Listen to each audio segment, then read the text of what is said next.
is it? Yeah. It is now. So, just to go, like I was saying, just to go back and fill in a gap that we missed. After you came home from the Navy, and before you joined the police, you had several jobs on farms and as a milkman, as I understand. But one of those was a business venture with your brother, Len, Fred. and it was a farm somewhere, and it wasn't a very wasn't a very happy ending. It was 8. So tell us about that. We had 8 acres of land. So you bought this? Yeah. Wow. Well, I think I don't know if I think we must have paid for it, bought it outright, or bought it on a mortgage or something. Anyway, we had these 8 acres, and where? Sorry. in Cornwall. Cornwall. Right. Down at Camelford. Yeah, Camelford way, and that near Boscastle, and actually while I was talking about that, but in Boscastle there's a pub called the Cobweb Inn, and apparently as you go in there, the whole ceiling is covered in cobwebs. Yeah, Cobweb Inn it's called. That's in Boscastle, but we was in Camelford. Anyway, so what we did, we bought this old lorry, and chucked our furniture in there, and Fred's furniture in it, and that's how we got down to Camelford. And we, as I say, we bought this, and the idea was at the time is that I was supposed to be on naval reserve, a paid reserve, right? So I was relying on that bit of pension to see us through, you know. Yeah. And then we thought we'd get odd jobs on farms and that. And what we also did, we got this chap that sold us the farm. He was also had a poultry thing, and we took all his little cockles off him, and we were going to fatten them up for make what they call poussons, which is a very young cockerel chicken, you know, for the meat trade. And we was going to make a fortune. Okay. But we didn't make a fortune. And what else were you going to do with the 8 acres? Would you? Well, we rented them out. At one time, we rented that out to another farmer for his sheep. And at the time, I had 2 dogs, which I've always had dogs, you know, and 2 boxers. And one day when I had the flu, I think, and I was in bed. I don't know, the boxers got out, and my brother was bloody useless, and because they started to pull down these sheep. Right. So he took his sheep away, and we got no money out of that lot, but it didn't cost us any money, which was good. But so that little grazing money, which we would rely on, wasn't there. But so there was you, Fred, Mum, and his wife, and you were all living in what, like a cottage? Yeah, a nice house. It was pretty good, pretty nice house. Yeah, a real farmhouse, you know, way out in the wilds, of course. And how did Mum feel about moving out? She was a city girl like you. Quite happy. No, yeah. she was quite happy. She quite enjoyed it. But one of the things, brother Fred got a bit anti because your mum fell pregnant with Stephen. Yeah. And so that upset the apple cart just a wee bit. And we got jobs on farms, you know. We went out hedging and fencing, and there was and because Fred, being a driver, managed to get some jobs, and I did drive a tractor as well, And you were doing these jobs because you was expecting to make money from these chickens when they grew up. Yeah. And we raised them. We raised these chickens, and so because we ate some of them as well, you know. But we didn't make no money on it. And when Fred's father-in-law died, and anyway, so Fred and Doreen, that was his wife, they upped and went back to Liscard, where she lived. Right. So that left just your mum and I on our own. And well, and because the Navy then sent me a letter to say that although I'm on the reserve, I'm on another reserve, which they don't get paid. So they reneged, whatever you call it, on some money that I was relying on. So this would not have been a nice letter to receive. You would have felt fucking sick. Yeah, it was another hammer.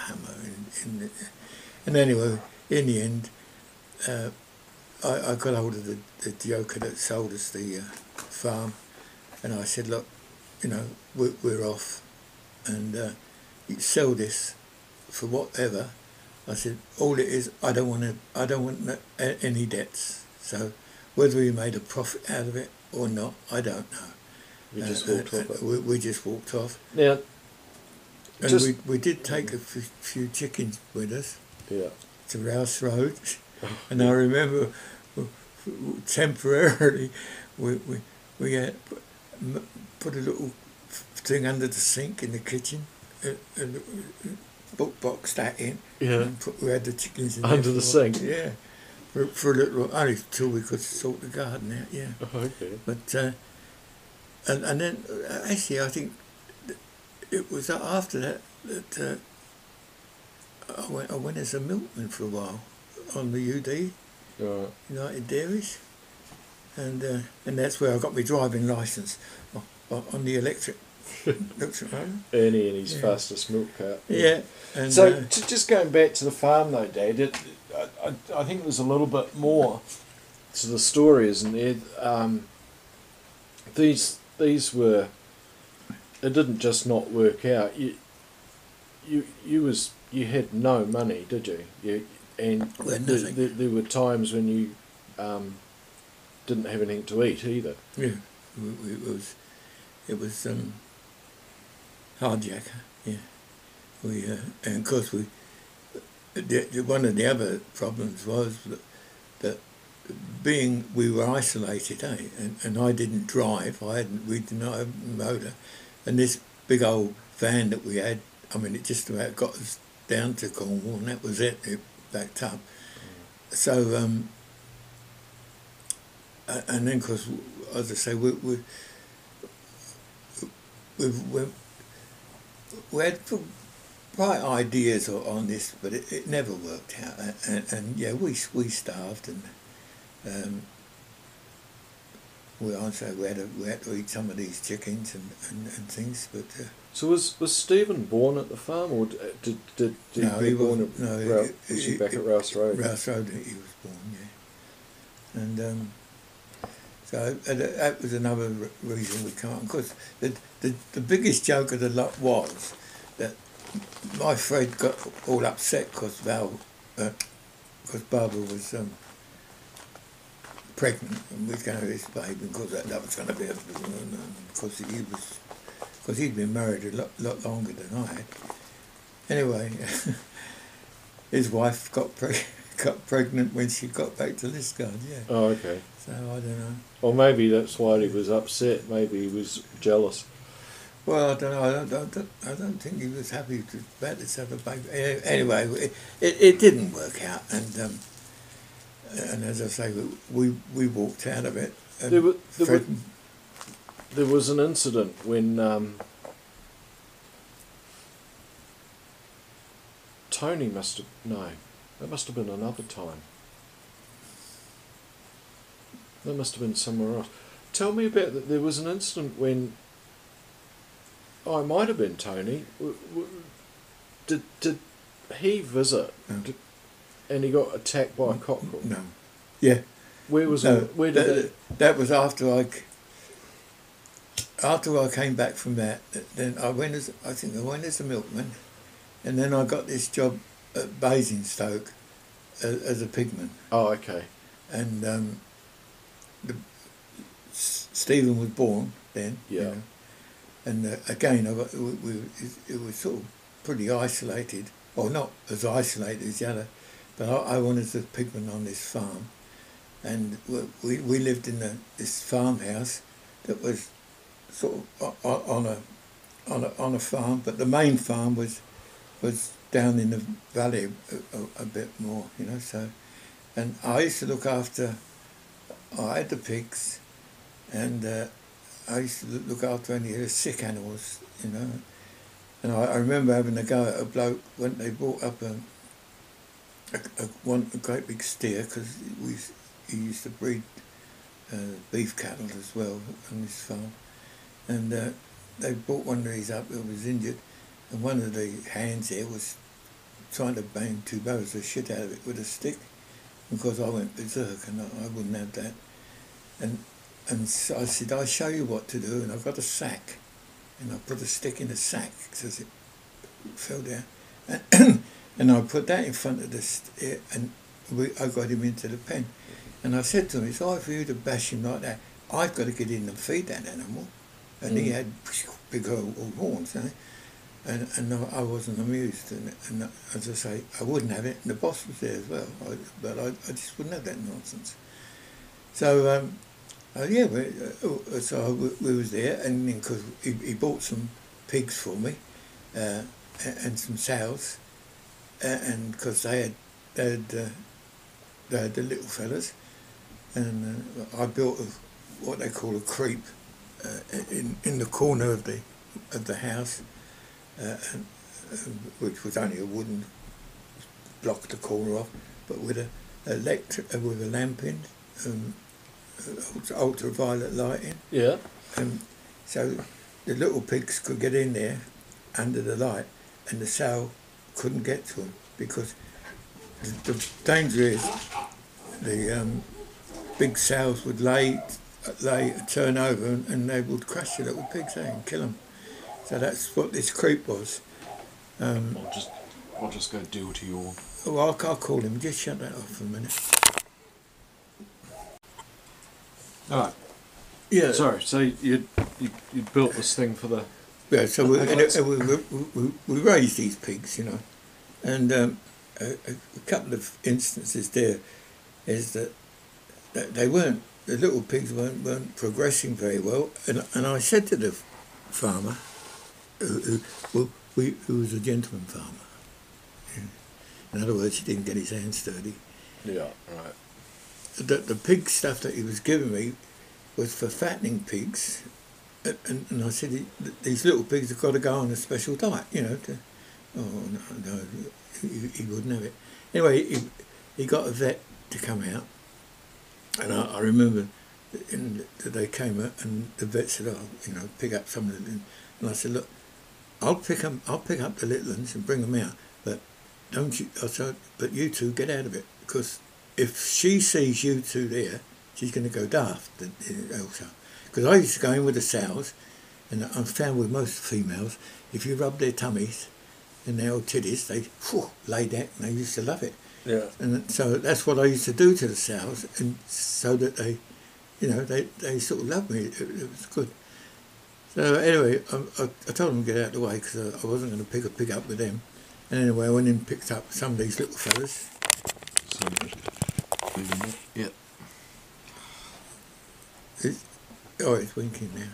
Yeah, I picked up these little, so he could see them, and he said the same, that they should be on a special diet, you know. But I told him that. I knew that. It's obvious. Anyway.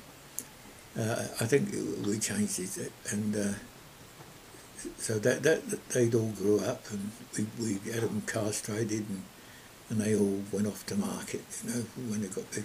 And another thing, I used to go out shooting on this farm, but at weekends gentleman farmer, him and his cronies would come to go shooting, you see. Yeah. So I always made a point of going shooting on the Friday to to get what I could. And even your Uncle David came down, and I remember we got from one of the farmhands. He had a 12 bore, but it had all been cut down. Oh yeah. So it was sort of as a 12 bore pistol. Oh God. So Yeah. Uncle David had that, and I had a 12 bore rifle, single barrel. Yeah, and we all went out shooting shooting hares, and I learned to get a hare. What I used to do, I used to go out in the paddock, and where the hares were, and I used to just lay down on the ground and just sort of look up and with the rifle and just stay there, and the hares would look and see you, and they'd get curious eventually, and one of them would come up and have a look and see who you was. So you waited till you got right into gunshot, and then so I had a hare for dinner. But yeah, and the other thing that I got always worked up about was that we used to put Stephen out in a pram out in the garden, right? Yeah. And, there was a wall. I can remember there was a wall there, and he'd be in the garden. And as I say, this farmer was a gentleman farmer, you know, and so he had hunting, all that bloody dog, all the hunting dogs and whatnot. Yeah, yeah. And this particular day, they're out, and this huntsman, the idiot, he was the other side of the wall with his bloody horn going, brr, brr, and of course Stephen was. So, because again, I did have a little few words with him, of course, but yeah, that was another instance I remembered. Yeah. And is this where the cockerel incident happened? Yeah, and also up there we had what they call a big straw yard, right? It's a big straw yard, and there was houses in there, and I think we must have had over 1,000 chickens in there, and so I used to feed and look after them as well. We used to collect the eggs and used to wash all the eggs, and because we used to keep the double yolkers for ourselves. Yeah. But anyway, we had all these eggs we used to cook, and Eileen and David used to come down there and they brought the kids. And this particular time, I don't know, somebody left the gate, it might have been me, but the gate got open around this thing, and all the chickens got out into the yard. Oh, okay. And they're all in this yard. And Tony was in it, and I heard him shouting and screaming, and I went, and the cockerel, I used to call him Henry, because it was his yard, eh? Whoa! And because he didn't take kindly to these kids, and the next thing I know is that he jumped onto Tony and kicked with his spurs and kicked 2 holes in his head there. Bloody hell. And I often wondered if he's got the scars there now, but yeah. Anyway, we got him in, and I went and got my rifle, and I went out there, and there's all these chickens, you know, and I went, "Gok, gok, gok, gok." And of course Henry put his head up, didn't he? I went, and I shot him, yeah.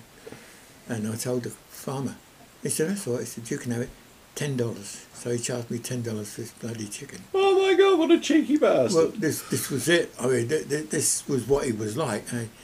So anyway, and that was where I sat the exam for the Hampshire Police. Right. While I was there, I told you. Yeah. With Stephen on my lap, and I took this bloody exam. Okay. Well, that's good. Thanks. That fills in that gap that we had missed. So, so that's nice. So, from here on, I guess our next chapter is the pub game. So we've spoken about the police. We've done that. So we'll talk about that. But I'm just going to turn this off for a tick.